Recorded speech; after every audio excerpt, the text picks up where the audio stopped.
ભવાની ધામ સંકલ્પ યાત્રા મહેસાણા જિલ્લાના ખેરાલુ મલેકપુર ગામેથી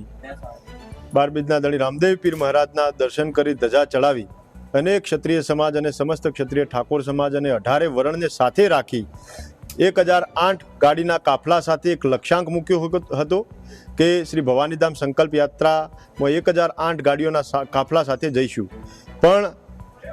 માનવ મહેરામણ અને સમાજનું એટલું બધું પ્રેરક સમર્થન મળ્યું કે ગાડીઓની કોઈ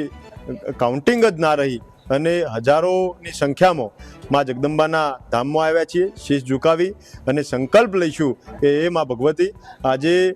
ક્ષત્રિય સમાજ આટલી બહોળી સંખ્યામાં આવી અને શ્રી ભવાની ધામ એટલે ક્ષત્રિય સમાજનું આસ્થાનું, શ્રદ્ધાનું, વિદ્યાનું કેન્દ્રબિંદુ અને માતૃ સંસ્થાનું નિર્માણ થાય એ સંકલ્પ લઈશું. બસ મારે તો હમણાં અઠવાડિયા પહેલાં જ માતાજીના દર્શન કરવા આવ્યો હતો અને આજે ફરીથી મોકો મળ્યો છે, ખાસ અમારા બારડ બાપુના કારણ કે 2 દિવસ પહેલાં જ મારા વાત થઈ હતી કે આપણે દર્શન કરવા જવાનું છે અને ભવાની ધામ અમારા ક્ષત્રિય સમાજ બધો